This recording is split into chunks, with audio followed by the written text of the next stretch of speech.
Morning and a very warm welcome to all of you on our session this morning. As you may be aware, we are having three sessions every day, one in the morning at 8 a.m., one in the afternoon at 4:15, and the third one in the evening at 7:45 p.m. All these sessions are for new seekers who want to understand what is Sahaja Yoga, how do we meditate here. There are several questions like, how is it different and what to expect, so on and so forth. So we try to address those questions. And of course, the most important bit of meditation is what we try in this small session every day. All these three sessions are in Hindi every day, only on session going on in English language for seekers who requested to understand in English. So today, those who cannot understand English, I apologize and request you to understand and attend the other sessions which are in Hindi. So today's session is a little bit different too because it's geared more towards the young folks, but in reality, it stands true for all of us. And there is a dire need to address what our young generation today is going through and why they need meditation and Sahaja Yoga. So there are some slides. Let's just go through them and we'll have a discussion that I'm sure makes sense for all of us. Post that, of course, we'll go for the meditation session as discussed. If you have any questions or you want to share something, you can do that on the YouTube chat or you can join the Zoom link. The link for that is given in the YouTube chat again. So the proposition here is what? It's about a complete well-being, total well-being, by de-stressing yourself, bring yourself into balance, etc., etc. Things that we have heard of, but nobody talks about it in totality, truly. Because sometimes it could be just, get some peace of mind, but for the rest of my life, I do something else or something like that. But it's about treating the roots of the tree to completely put the tree all right. That happens by something that happens very much inside. So we have to go to the roots to really troubleshoot us today where we are. And that is what we are talking about here, leading self by inner transformation. Today, the young are under immense pressure. Actually, everyone is because there's so much of a competitive environment all around. So much aggression, so much that we have to show to the world. And in all of that, a mad race starts. And it's a never ending thing, just go on and on in that. There's no peace, there's no enjoyment. It's not a very um, great place to be. Especially growing up, it can be really hard for young people because their minds are full of worry. They are thinking about the career, college admissions, and what my family thinks of me, what my neighbors and their family thinks of me, and someday somebody comes and talks, oh, he's doing that much, how are you doing, etc. These things lead to a lot of competition and mental projections of my success, what defines it. And people are working really hard to achieve that. And they're giving it everything that they have, even in jobs. Then you go into jobs, something that you think that you wanted and you work hard towards it. And then you go there and you realize, oh, I have to work really hard to beat others. And others are earning this much and all of that. So this one aspect of our life really takes us up completely. And you're all the time worried about career path and ambitions and what I'll achieve and all of that. It's just quite a lot of mind space taken by this. Of course, growing up at that age, one is worried about how they look, appear, and what others think of them, etc. And that's also a big chunk of the mind space, I would say. So all of this constant thinking and worrying leads to them being less attentive. Because if you're thinking all the time, you're not there, not in the present. And that's how you're not attentive, so you don't remember much. You become restless and impatient and irritable. And sometimes the older folks, when they talk to the young people, they realize that there's a great barrier in between. Something is not going through the brains only. So what's wrong here? Because they're not there, and the young think that these guys are not able to understand where we're coming from. The situation is much different than what it used to be for them, etc., etc. So that's how they are sort of a little irritable as well. That we call them being teen today. We were teens earlier as well. Our parents wouldn't allow us to be like that. But yeah, that is the situation of the young folks today. All of this thinking, mental acrobats, and this planning and ambition, all of this leads to a lot of stress. There are other reasons for this as well, but growing up, I would say these are the main things that are driving all of this thinking and processing and overthinking, sort of leading to stressful mindsets. Today, the effect of stress is easily understood. It's easily acceptable, and doctors talk about it all the time. You go to the doctors for even anything small, they might tell you it's your lifestyle and the stress and just relax a bit and all of that. So it's happening quite a lot today because many people have established this linkage between the mental being and the physical being. So we live on many planes. It's a physical, mental, emotional, spiritual. And as we said, it's about going to the roots to really understand the effect of one on the other. Shree Mataji Nirmala Devi, whose photograph you see behind me, she started Sahaja in 1970. And among the many talks that she had across the world to explain Sahaja Yoga and the chakras and meditation and what to really expect, she clearly talked about the modern lifestyles that are coming in and the effect of a particular type of person, what they think of, how they take, unnecessary stress, and what leads, what that leads to in terms of physical problems as well. So all of that was given by her. Now a lot of it is established through research, etc. So I would say many of the diseases that are mentioned here, I think we know more of them that could be, caused by stress, but these are all these all build up in our young years. Maybe we don't realize and don't give it so much importance because the most important thing for us is something else we have to achieve and show to the world and all of that. But you get into a habit of being like this, of just running all the time, and you can't stop yourself. Then you go into jobs or your own business, and then you only know that one way of working. And slowly and steadily, all these things get built up inside us, and we get into many physical troubles.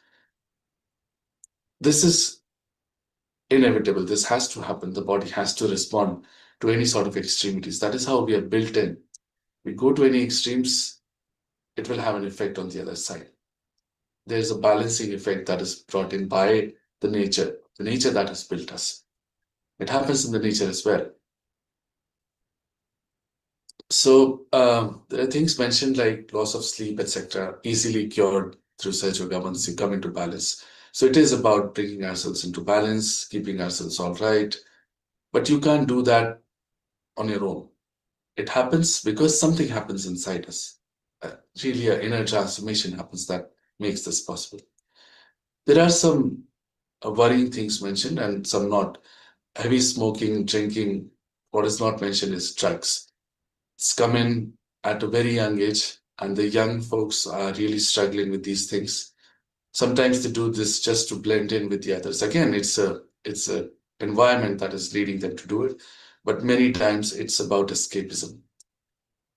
All of this mad working and running after something, you have to just escape for a while. That's how you get into these things. And very, very worrying situation for us. They say you have to work hard and pretty and party harder. It's something that just doesn't make sense. Why to work so hard that you have to party so hard? You can live a normal life, can't you? But it's just that the environment is like that, others are doing it, and then I won't be able to reach such numbers in life, and all of that kicks in. The young are also going through depression. I'm hearing of school children going through depression. It's a very, very worrying thing. And I'm sure as a humanity, as people who are taking charge of society, and so many of us need to think about something that is going wrong. We've achieved so much today in terms of science and development and whatnot. You just talked about it. We've gone there and done that. But If inside we are broken like this, then truly something is very wrong. So we are told that you have to stop stressing and start living our lives. Enough of all of this. You don't really need this. Somebody comes and consults and says, hey, just relax. Whatever you are doing is good enough. So don't take so much stress. But maybe for a few minutes, that's okay. Then you step out, you speak with someone, and you see something in it. But again, in that same zone, because your mind starts and it has to achieve something because others are doing it or something in that sense. Just it's it's something that you can't get out just by thinking about it, just by pushing yourself in that direction. So then people move towards other avenues, which leads them to take out some stress. Many people exercise. They get into jogging or a sort of a strict regiment sort of thing where they don't think too much. And some thinking stops when you exercise as well. It's true. But it's the other extreme. Um, so, for example, there's a channel called Pingla Nadi inside us, the right channel. So, Sun channel, we do all our activities from that mental activity, physical activity. So, there's someone who's already working very hard in the offices and thinking too much and planning and all of that. That person starts exercising also. He's pushing that same channel again. I'm not saying we don't exercise, but the effect of this extremity when you do it too much as well is heart attack because the left side balances it. That's the balancing effect inside our body. That's how we hear of very fit people and CEOs and entrepreneurs living a great balanced life according to what we hear of. And they're getting into heart attacks because you have to have a balance in everything that you do. Cannot be just one-sided thing. Of course, the Indian classical art forms have a great effect on us. They are derived from a place of spirituality and they have an effect on chakras and nadis as well. But unless you are connected with the divine, these things may have a temporary effect only. That's how people move towards meditation. And today, many are doing that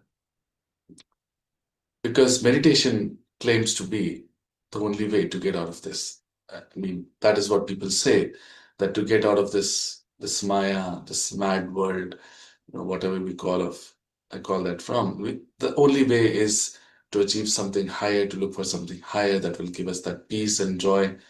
Because truly we are searching for something. Maybe young folks, we think that we get into a college, oh, I'll be happy then. Oh, this job I achieve, I'll be sorted after that. I just these a few promotions and then my life will be set. Or this house or this, or I get into a job outside or something like that. Good family and I'll be happy.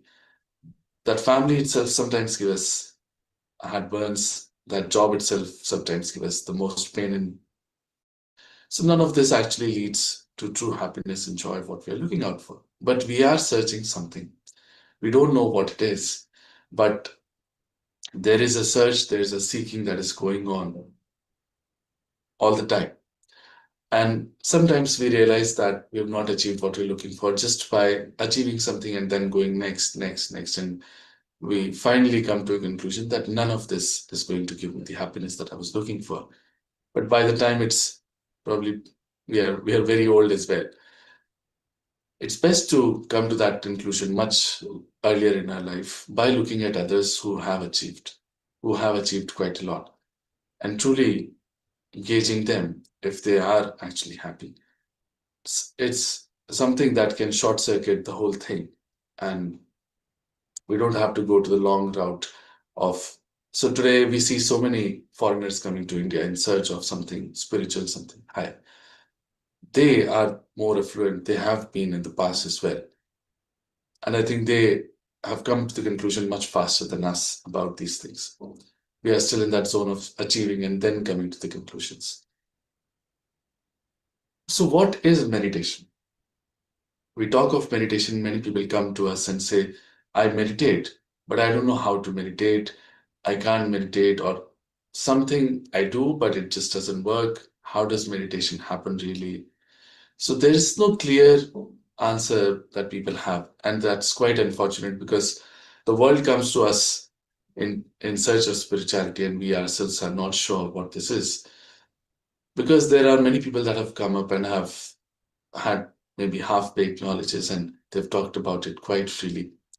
But it's our great heritage, the greatest heritage, I would say, that the land of yoga has, is about spirituality, the true meaning of yoga, the union with the divine, which is all of that knowledge is in our great country, and somehow we have completely lost touch with that.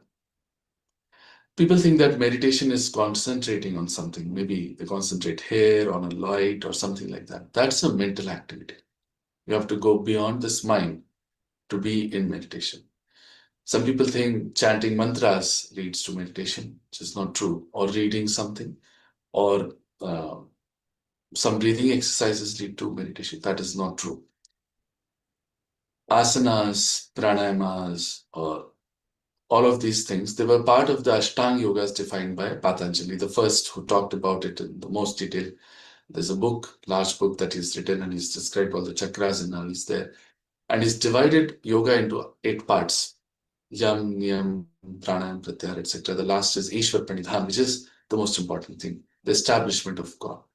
So it describes as first putting yourself into complete niyamas and live a life that is perfect and no wrong things, etc. And then you put yourself body all right. And one part of that was asana as well. Of course, pranayama as well. All of these things were part of that. But the most important thing is actually Ishwar Pranidhan. That doesn't happen by these things. You do these things to put yourself all right. And then when the Guru decides, he gives you the realization. That was the one Guru, one Shishya Parampara tradition that we had, that one Guru would select one Shishya out of many he would test and give it to one person only. Because they wanted to be sure that they give it to someone who's worthy and will respect it and practice it properly. So that's how it was in the past, and that's how somehow this knowledge was a little bit secretive. It was not openly talked about. But then many saints actually wrote about these things, and we'll talk about it in a bit more. But meditation is not all of these things. Meditation is a state where you are thoughtlessly aware. You are in a state where there are no thoughts, but you can think if you want. You are completely aware. Nirvichar Chetna is what we call it. So why do we talk of thoughts? Because we are all the time thinking. Even sitting here listening to the session, you are thinking about something. It's a 24 by 7 by 365 by whatever age. Yeah, we completely cannot get out of it ever. We are all the time thinking. Even asleep, we are thinking and dreaming and all of that. Only 2 types of thoughts every time. Either it's something that has happened or something that is going to happen. It could be very recent as early as yesterday, or it could be months ago, years ago, or even our forefathers and history of humanity. You can go. And same goes for the future side as well. So it's all the time like a pendulum. We are going from one thought to the other. It's like a sine wave of waves of thoughts rising and falling. We jump from one thought to the other. We don't even realize that we have shifted to the next thought. And it's a train going on all the time. That's how there is no peace of mind. The peace of mind happens when these thoughts take a pause, a vilamp. And that is where we are in meditation, truly. Again, people say, how do I stop my thoughts? You can't do it. Something has to happen inside that makes this happening possible. So we have talked about thoughtless awareness, and something that is mentioned here is growth of awareness. That's a curious thing to mention here, because up until now we've been talking about just peace of mind and thoughts and how do I get into meditation and all of that. But why do I need to grow in my awareness? Humanity has come a long way, even from the evolutionary process that we think of, from unicellular amoeba to fishes and to reptiles and animals and birds and monkeys and then humans. It's been, I don't know, millions of years. But Even as human beings, we have evolved a lot. We have learned a lot as a collective. We know what is right, what is wrong as a collective. We know so much in science and art, and we have achieved quite a lot. But still, you pick up a any day's newspaper and you realize there's just so much bad out there. People are not right in their minds. And if there's a God Almighty who created this world, surely He thought of something better for all of us. Because this doesn't look like it's the ideal situation where we are in a position of truly being fulfilled in a way that we have achieved our highest. That's probably a question that many of us might have in our minds. There's one last leg left of our evolution, and that evolution has to happen in our awareness, not outside, nothing physically to show or anything. It's in our awareness that will grow. That is spiritually what we call you know connecting with the divine, achieving our yoga, whatever name you call it by. But that is again something completely inbuilt. God has made us in a way that we can achieve it. And that is the last leg that we have to get to. And that's when we, if all of us achieve that, we become a much better society. So, what is so unique about Sahaj Yoga? Sahaj Yoga, the word itself, has a beautiful meaning and connotation. Yoga, the word, we have quite misunderstood. Many people think of yoga and they think of doing asanas. And we talked about it. It's a wee bit of it. Yoga, the word literally means the union. Now, the union of what? The union of our spirit that is inside all of us with the divine, Atma and Parma. That is what yoga is. That is what one has to achieve in the name of yoga. Now, we don't know how that happens, whether it has happened, how will I understand? Again, some things that we'll talk about very briefly. Sahaj. Sahaj means simple. Sahaj means spontaneous, that happens on its own. For example, the sprouting of a seed and it becoming a tree, all of this is spontaneous. You don't really time it or you don't pull out the primule, you don't do anything about it. Mother Earth knows what to do.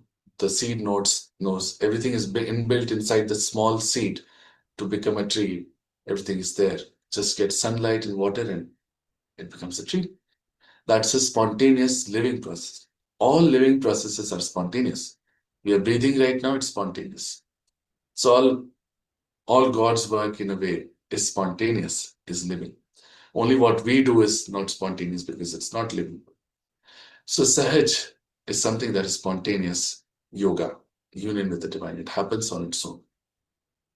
We don't do any activities in a way to achieve this. So then again, a question of how do I achieve this? So now there are many things to talk about, but let's just move on for a few minutes to our internal subtle system, and then we'll go for the meditation session.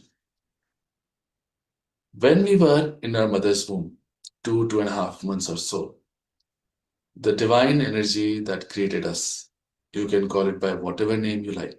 There's a power of God, whatever name you call that God by, that entered through the top of her brain hair. There's a soft bone in early uh, early borns, newborn babies, if you have seen. It's a very soft bone. Sometimes it even pulsates. No other part of the body does that. Because this is the place from where this energy entered inside. When it entered, the brain that we have is sort of a prism-shaped entity, and this energy refracts into three parts. The one coming from the right goes to the left, which is shown in the blue color. It is called as the Ida Nadi. It is also called as the moon channel, the channel of our desires. All desires emanate from this channel. The channel of our emotions. All our emotions are here. Also, the channel of our past. All our past thoughts and everything that has happened is stored on this channel. Similarly, the energy coming from the left goes to the right, which is shown in the yellow color. It is called as the Pingala Nadi, the channel of sun, the channel of all our activities, actions, mental, physical actions, the channel of our future. Now, these two combined take care of our sympathetic nervous system on the left and right side. This power that we're talking about in these channels are in the subtle. We don't see them with our eyes, but they manifest on our physical gross self as well. So they manifest as the sympathetic nervous system. Then the power coming through the center creates the channel in between, which is called as the Sushumna Nadi. This is the channel of our present, we can say. And it creates these chakras, these flower-like things. These are called as energy centers, or many names probably given to them as well. But these chakras govern our complete being. These nadis and chakras govern our complete being on physical aspect, mental aspects, emotional and spiritual aspects. And even the plexuses, if you know, they're mostly placed in the places of these chakras. And after all of this creation, the energy comes and settles down almost at the end of our spine. There is a triangular bone called as the sacrum bone. And there the energy resides in 3.5 coils. Coils in Sanskrit is kundal. That means coils. So kundal is why the name came for this energy. And she's our mother energy, so she's called as Kundalini. Why she's our mother energy? Because she is our individual mother. All of us have actually one individual mother. And she resides there. Her only goal is to give us our second birth, our self-realization. And she knows every single thing about us. So why the connotation of second birth for self-realization? In Sanskrit, a realized person is called as Dvijaha, means twice born. Also, a bird is called as twice born. Because the bird first sees the world as an egg. Inside the egg, it sees, okay, this is the world. Then it breaks through and sees the world for what it truly is. And that is what is going to happen to us when we get our self-realization. A completely new dimension opens up, something that we were not aware of till now at all. So how does that happen? This energy comes and settles down here. Awakening of this energy and piercing through the fontanelle bone area here again leads to our union, the yoga that we talked about, because this energy of God that we know is everywhere, uh, all-pervading power of God. It's called, as we say in Hindu religion, we've been taught Kan Kan Mein Bhagwan. That means every molecule atom you have God residing, but we have never truly felt Him. So how does that happen? When this piercing happens, this energy starts flowing through us, and we feel it for the first time. We feel the all-pervading power on our hands. Now it's a cool vibrations coming on our hands that we feel. It's a cool breeze sort of flowing that we feel. Why the cool breeze? It's a big question that comes to our mind. It's described by many actually. Adi Shankaracharya, the first Shankaracharya that happened to establish the four dhams and all of that, he wrote a book called Saundarya Lahari, means beautiful vibrations. Chaitanya Lahari is something that has been talked about in the past in our great country, of course. He says that when Mother's grace dawns upon us, we feel Salilam, Salilam Chaitanya. That means cool, cool vibrations. In Bible, it is called as the cool breeze of the Holy Ghost. In Quran, it is said that when Qiyamah's time will come, resurrection time, your hands will speak and will give witness against you. Of course, there are many other people alluding to vibrations, but something quite curious to say, the hands can speak. So what happens is that when this power starts flowing through us and Kundalini is awakened, she works on these chakras and puts us all right. When she does that, whichever chakra is not all right, she's working on, we feel a little bit itching or heat coming out or a burning sensation sort of thing on those fingers. Because these fingers, these 5, 6, and 7, these are the spots of these chakras as are shown here. So we feel our chakras on our hands and we feel the vibrations coming out of the center of our palms. For the first time, we truly know who we are. So if we are somebody very much in the past, all the time thinking of the past too much, so we'll get a certain kind of vibrations in our hands. All that decoding is available in Sahaja Yoga. So we balance ourselves. We know how to cure ourselves, help us a little bit. In Sahaja Yoga, all of that knowledge is freely available. By the way, Sahaja Yoga doesn't charge for anything ever. So this knowledge comes to us. For the first time, we know what chakras are not all right. For example, there is a very egoistical person. It's just bombasting everyone all the time, very angry, and you can't tell that person that, man, you are very egoistic. Please calm down a little because he'll hit you again.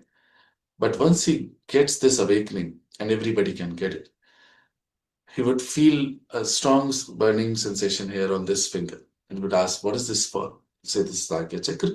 It is caught when people are very angry and egoistic and all of that. So that may calm down the person a bit, but he cannot correct himself truly. It happens by this power that starts flowing through us. There are ways and methods we learn in Sahaja Yoga to put our chakras, etc. All right. When Kundalini rises and she pierces through these six chakras and corrects them, our personality improves, our life improves, all aspects that we think may not be improved by something like this, all of that gets improved. And even sometimes people get rid of their diseases of cancer and all of that that has happened in surgery, but that's not the main criteria of, our talking about surgery. That's not the main point that we sort of talked about. But as a byproduct, many things happens to us. So one might question that how can this awakening happen so easily for all of us? We talked about the old method of one guru giving it to one disciple, and such a difficult, they had a mechanism to first test and all of that. And so one can ask this question, how is it possible that we can get it, people living in their households? Shree Mataji says that for every plant of life, there are one or two flowers. Today, blossom time has come, and all of those flowers have to become fruits. The time has come that this can happen very easily now for the masses. And we can understand, we talked about grave times, Ghor Kali Yuga, such bad things happening. If this doesn't happen to all of us, one doesn't know what's the way for us to become all right and really continue living as a society, as human beings. Something definitely needed today. It's again something that is talked about 14,000 years ago. Bhrigu Muni, who's the father of astrology, wrote in his book Bhrigu Samhita. He talked of a time when, and that time translates to 1970 when Shree Mataji started Sahaja Yoga, when people can get their self-realization uh, as household people. And he described a very beautiful time after that for them. In a book called Nal Damayanti Akhyan, um, it's a book about King Nal being separated from his wife Damayanti by Kali, whose yuga we live in. The king got hold of Kali and said, "You are so horrible. Let me just destroy you now because your time will come and people will suffer so much." And he said that, "Go ahead, O great king, but first listen to my importance. When my time will come, people who are searching for God in hills and dales today will be born as household folks and they will all get their self-realization." Listening to this, the great king let him be. And that is the true case today. We are living in such times which are considered as Ghor Kali Yuga. We are so confused and so stressed out that we are all searching for something divine, something higher, something that will give us peace and bliss. Shree Mataji says never before in the history at one point of time so many people were searching for spirituality. The time has come for all of us to get it and leave aside all our questions and doubts. If it is so truly, then we must snatch onto it with both of our hands and get this great knowledge that is freely available to all of us and completely transform our lives. There are many things to talk about these vibrations when they start flowing through you, what all you can achieve. It's something that you can learn with time. In the next sessions, probably you'll get to know more. But today, let's get into meditation, the most important bit. There are some steps that we'll first see with our eyes open before going into meditation. Later, we'll do these steps with our eyes closed. And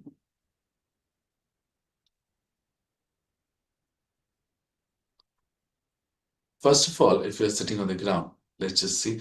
We'll sit with our legs crossed and keep both of our palms open in our lap. If there's anything tight on your body, you can loosen it. We'll also take out our spectacles or hat, or anything like that. If you're sitting on a sofa or a chair, we'll sit with both our legs apart, touching the ground, Mother Earth. In the next steps, we'll do some steps to balance ourselves. So the first step will put both our right hand on the Mother Earth and left hand open in our lap. Right hand on the Mother Earth, left hand open in our lap. We are made from the five elements and we use them quite a lot in Sahaja Yoga to bring ourselves into balance. We'll be using a few of them right now. Right hand back into our lap. The next step, left hand bent from the elbow towards the sky. Right hand in our lap. Left hand bent from the elbow.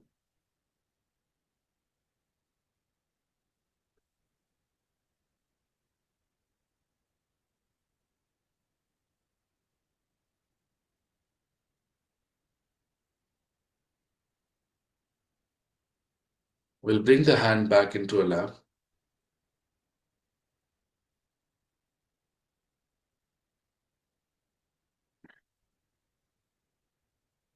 The next step, we'll put both the hands on the Mother Earth.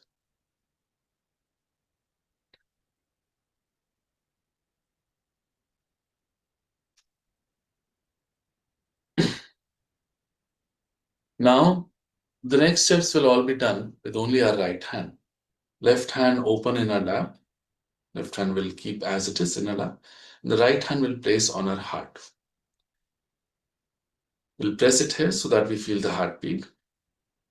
As I said, let's just do the steps right now with our eyes open. Later, we'll do them with our eyes closed. In the next step, we'll place this on our forehead here. We are doing these steps to help our chakras a little bit. Press it from both the sides like we would in a headache and bend our head forward a little. We'll have some prayers in each of these steps.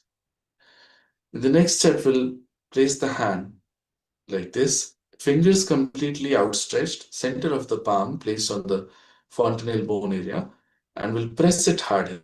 Pressing will move the hand in a clockwise direction so that the scalp moves along.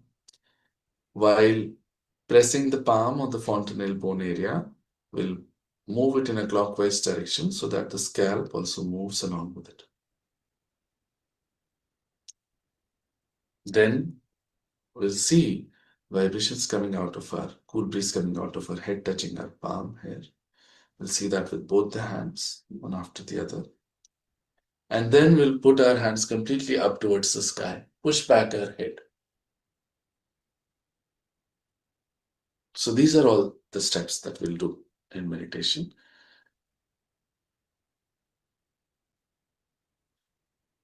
One easy question that can come to one's mind is that, is this enough? Is this enough for me to get something so great that we're talking about? So the answer to that question is not. It is not enough.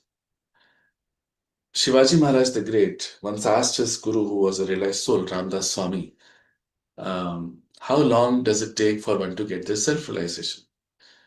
The guru answered by saying that the time you take to take your leg from one side of the horse to the other side.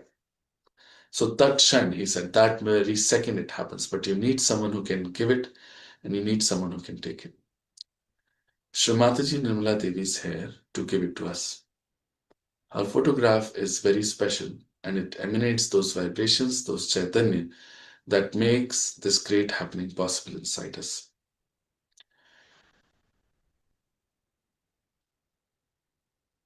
For now, let's leave aside all these questions and doubts that we may have and just focus on achieving this great thing. If this is true, if this is so, if I can truly achieve something this great by this session, this meditation, then let's keep aside all our thoughts and questions. They have not really given us much in the life.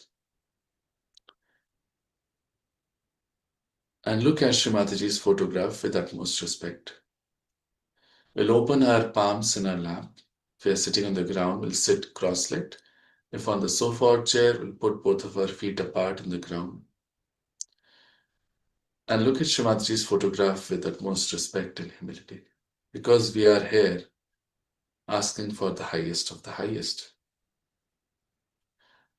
And we only achieve this by being someone who can take it.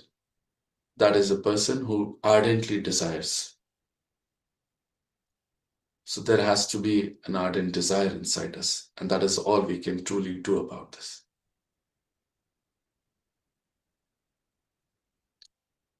Slowly, we'll close our eyes, bring our attention inside. Again, our hands are to be open in our lap, and our attention inside, eyes closed. Now we'll not open our eyes till we are in meditation.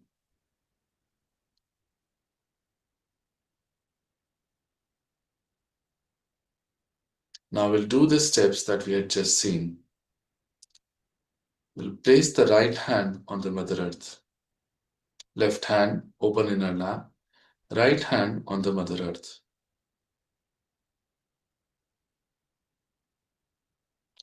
Here we have to pray, Mother, please take out all the impurities of my left channel through the Mother Earth.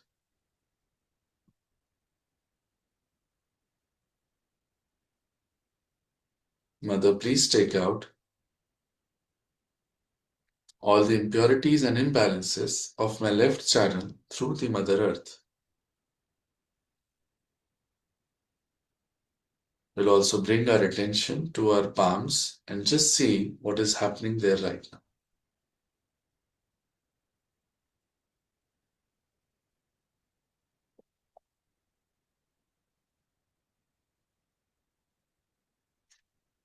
Mother, please take out all the impurities and imbalances of my left channel through the Mother Earth.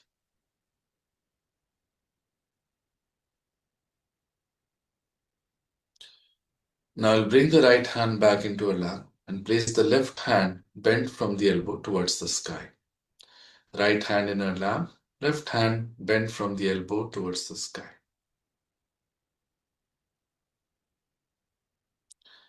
Here we have to pray, Mother, please take out all the impurities and imbalances of my right channel through the ether element.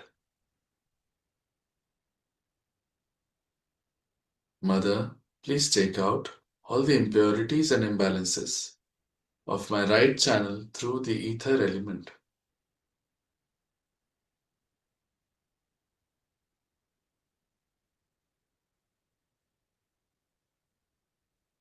Just see what is happening on both of your palms right now.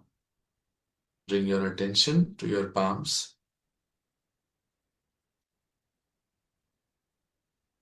Mother, please take out all the impurities and imbalances of my right channel through the ether element.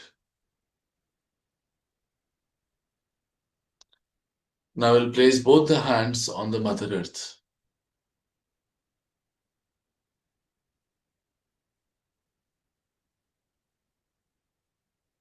Here we have to pray, Mother, whatever imbalances are still left in my left hands, please take them out through the Mother Earth.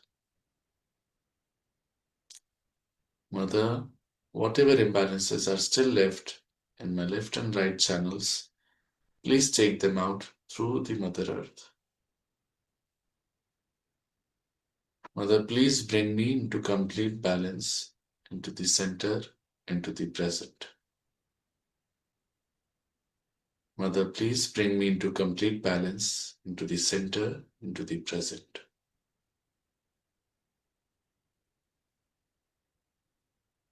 Now I'll bring both the hands back into our lap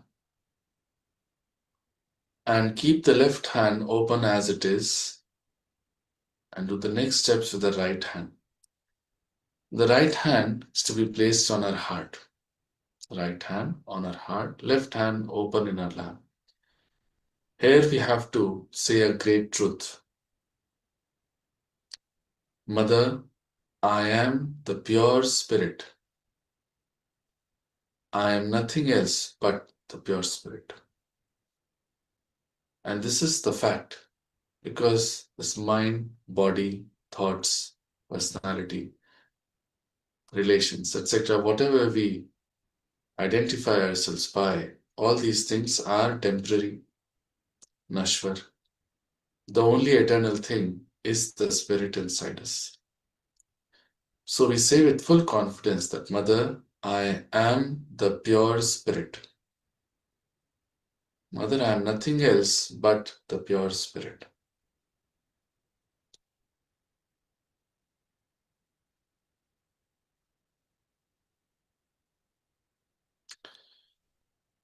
Now, as I am the pure spirit, I am not guilty of anything.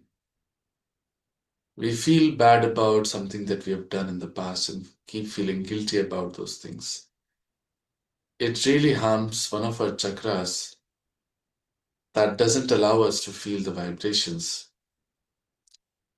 Whatever wrong we think we may have done, we leave it to the lotus feet of God Almighty, who's the ocean of love and forgiveness, and we let Him take care of things. Not feel guilty at all. Can forgive everything that we may have done. So we say, Mother, I am not guilty at all. Mother, as I am the Spirit, I am not guilty at all. Mother, I am not guilty at all.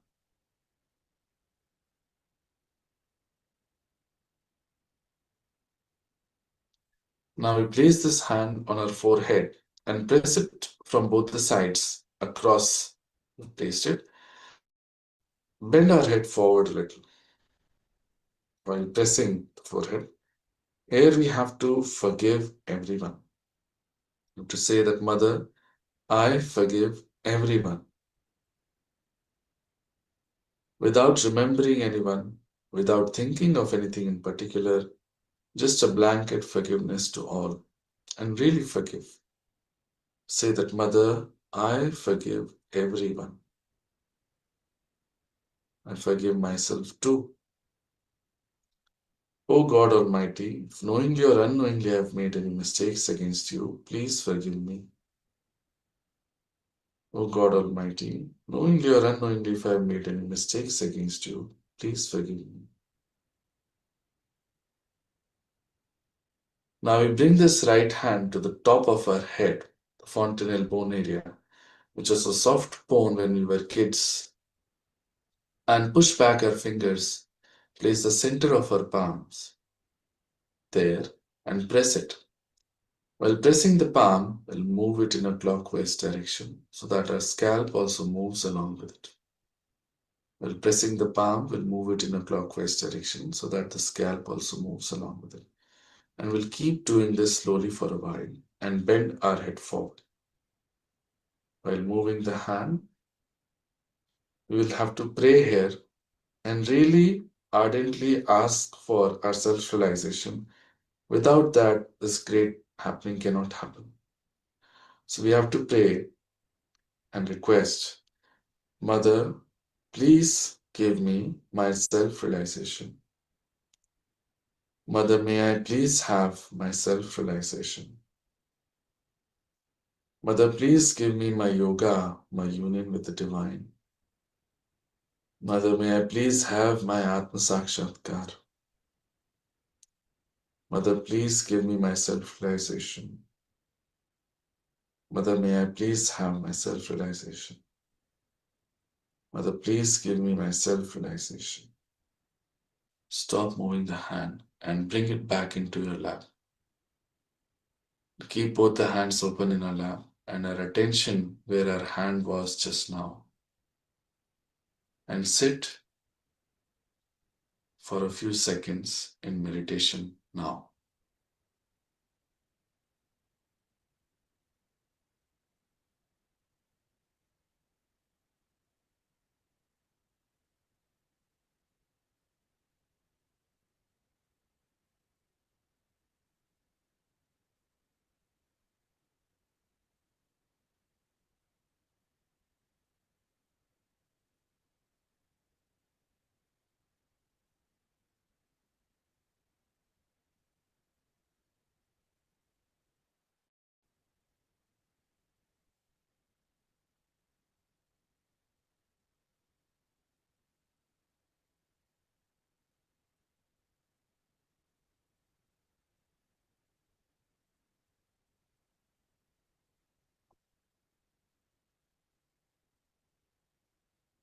There are no thoughts right now.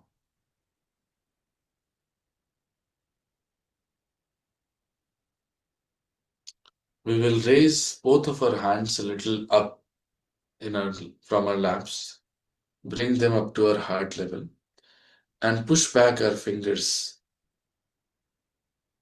Open our palms and push back our fingers. Now pay attention to the center of our palms. Is there a cool breeze coming out of one hand or both the hands?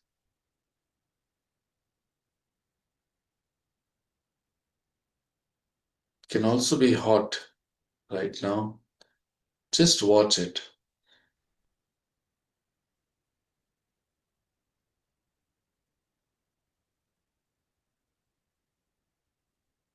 Now we bring the attention to our fingertips. One or the other finger might have sort of an ant crawling, itching sort of sensation in one hand or both the hands.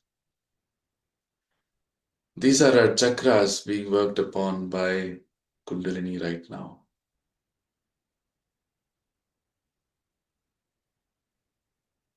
You can bring the hand back into our lap.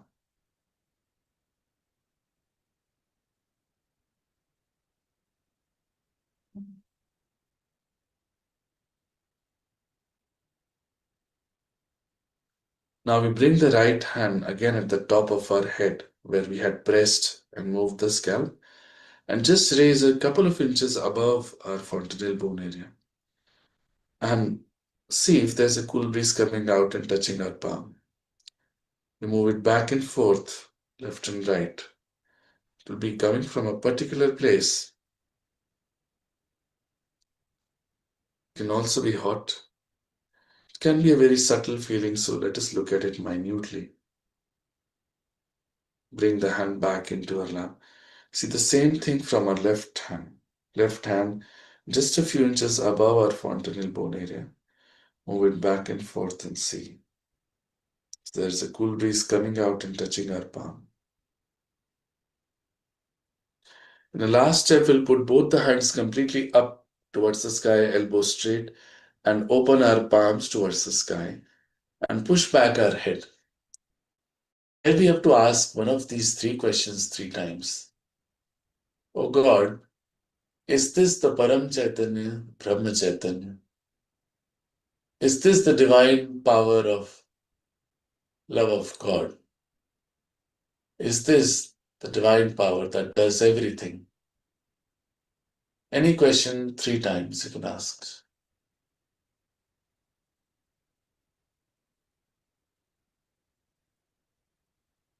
Slowly bring our hands back into our lap and open them.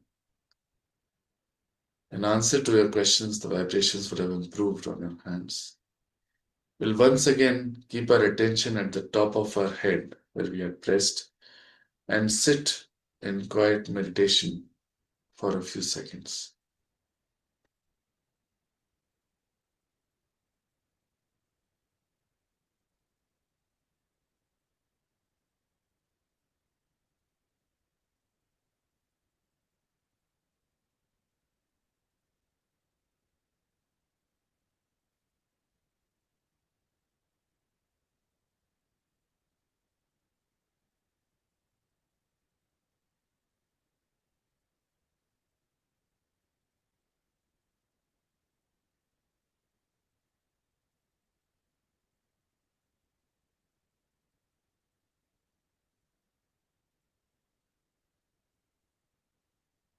We will slowly open our eyes now and look at Shree Mataji's photograph. Raise our hands up to our heart level and see the vibrations there. This is the thoughtless awareness state that we talked about, that we have achieved now.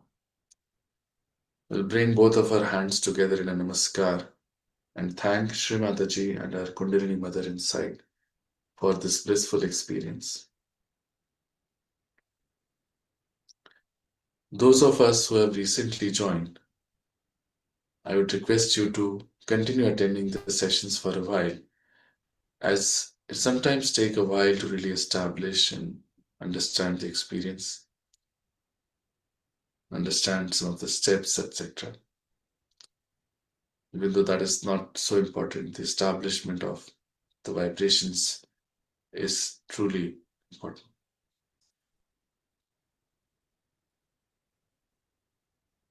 As I mentioned, we have 3 sessions every day, one in the morning at 8 a.m., one in the afternoon at 4:15, and one in the evening at 7:45 p.m.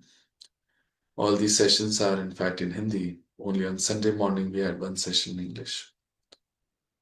You can attend any of these sessions to continue this meditation experience. Also, there are ways and methods to learn about how to meditate at home.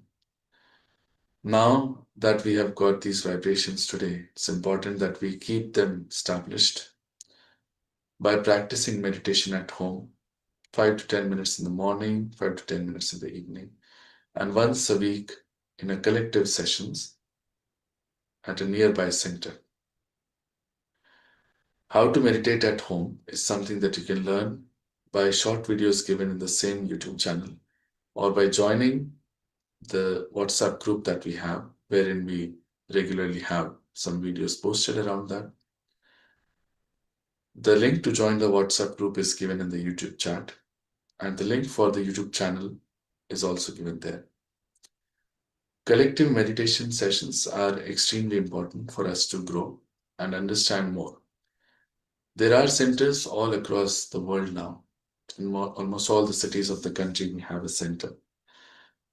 Please click on the link given in the YouTube chat to find out the nearest center and do go there. There are again no charges there. You don't have to pay anything to go there. This is for your own benefit. So would request you to